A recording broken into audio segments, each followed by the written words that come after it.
Antes de que empecemos a hacer este ejercicio, quiero recordar que siempre necesitamos trabajar con geometrías conocidas, como triángulos, cuadrados, rectángulos. Entonces, eso es lo que vamos a hacer en este. Vamos a dividir la carga distribuida en geometrías conocidas. La primera va a ser este triángulo rojo que voy a dibujar. La segunda va a ser el segundo triángulo que podemos ver cuando lo dibuje, que si analizamos tiene una altura de 4 porque sería 8 menos 4. Y la última geometría sería el rectángulo. Es la verdad súper fácil identificar las geometrías que tenemos. La idea es facilitar todo con geometrías conocidas. Fuerza equivalente de cada geometría va a ser el área de esta y la distancia que va a estar del centro de la figura va a ser, dependiendo de la figura, si es un triángulo va a ser un tercio de la base y si es un rectángulo va a ser la base entre dos. Entonces vamos a recordar las fórmulas y aquí las tenemos. Recordamos que la del triángulo es área, base por altura sobre 2. La distancia está a un tercio de la base con respecto al eje que forma 90 grados, como podemos ver. Y el rectángulo sería base por altura, el área, y la distancia que necesitamos va a ser base por la mitad. Esa sí no importa porque va a ser la misma en ambos lados. Entonces lo que vamos a hacer ahora es dibujar la carga, cómo quedaría, lo que nos están pidiendo el problema. Vamos a hacer como un equivalente de ese dibujo, y lo que nos pide el problema es mostrar la fuerza resultante y a qué distancia está ubicada. Entonces así sería el diagrama equivalente. Recordamos que la fuerza resultante va a ser la sumatoria de todas las fuerzas equivalentes de las tres figuras que elegimos, que son el triángulo rojo, que la llamaremos figura 1, el triángulo verde, que lo llamaremos figura 2, y el cuadrado, el rectángulo azul, que lo llamaremos figura 3. Entonces vamos a empezar con el primero, que es nuestro triángulo rojo.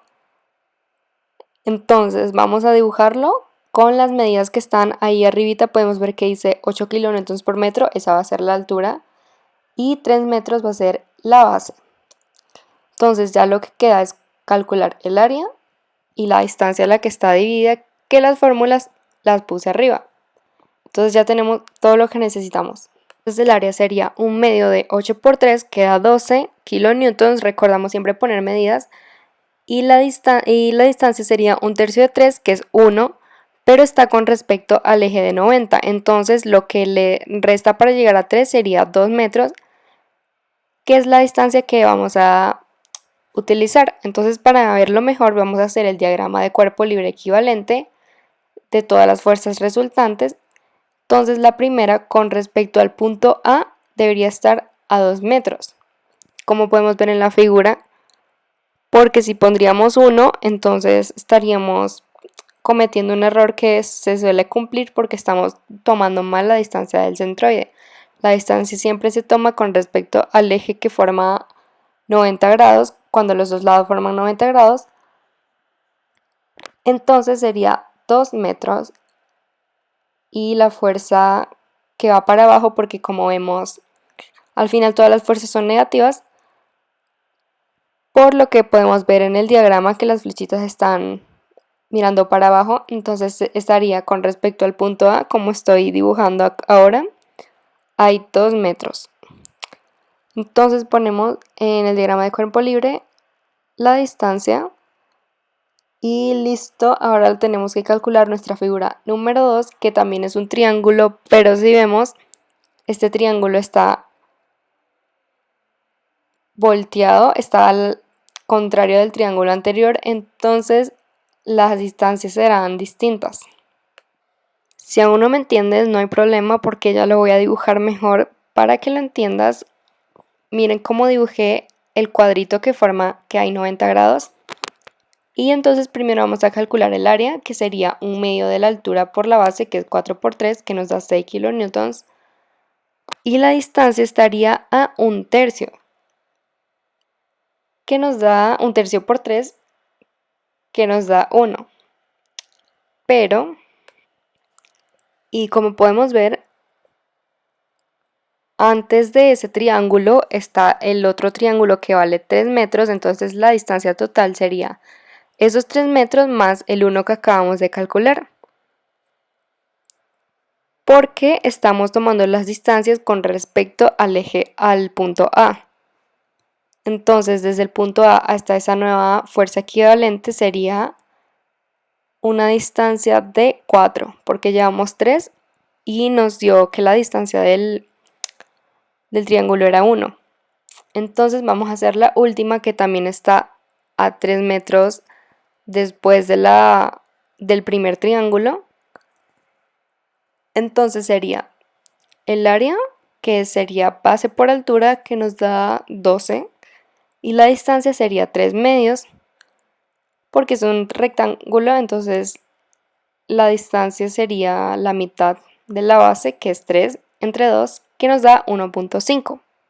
Y aquí aplica la misma lógica que en la figura número 2, que es que antes de esa distancia de 3 o de 1.5 tenemos un triángulo de base 3, entonces la distancia total, que estaría la fuerza nueva que hemos creado, sería 3 más 1.5, que nos da 4.5. Todo esto con respecto al punto A. Entonces, en nuestro diagrama de fuerzas equivalente vamos a dibujar esa fuerza de 12 kilonewtons con una distancia de 4.5 metros. Ya que tenemos todas nuestras fuerzas calculadas, podemos calcular la resultante, que sería la suma de esas tres, que sería 12 más 6 más 12, que nos da un total de 30 kilonewtons. Recordamos que es negativa, pero nosotros vamos a asumir nuestro sistema de referencia, que para abajo es positivo, entonces podemos dejarla con el signo positivo.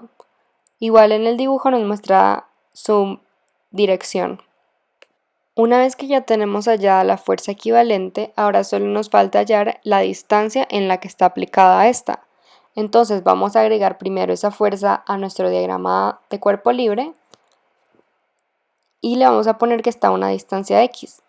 Y para encontrar esa distancia, lo único que podemos hacer es sumatoria. Yo voy a elegir que mi dirección en el punto A positiva sea lo contraria a las agujas del reloj, y como vemos que todas las fuerzas miran para abajo, van a ser todas negativas. Entonces empezamos poniendo primero la de 30 que acabamos de calcular por la distancia X, que es la que vamos a conseguir. Luego seguimos con la fuerza de menos 12, que está a una distancia de 2 metros. Luego sigue la fuerza de 6, que está a una distancia de 4. Es muy importante dibujar esas líneas para guiarse. Y la de 12, que está a una de 4.5, que podemos ver. Si hacemos un buen diagrama de fuerzas, va a ser muy fácil calcular el momento. Y si no saben aún cómo calcularlo, hay otro video en el que explico cómo sacar los signos y cómo saber a qué dirección va el momento. Entonces, despejando, nos quedaría que la distancia nos da un total de 3.4 metros, y eso sería todo el ejercicio. Y ahora vamos a dibujar cómo nos queda nuestro diagrama resultante, que es lo que nos pedía el ejercicio. Recordamos ponerle unidades para que quede todo perfecto. Y si te gustó este video o tienes alguna duda, puedes comentar, puedes darle me gusta y suscribirte. Así que gracias por ver este video y hasta pronto.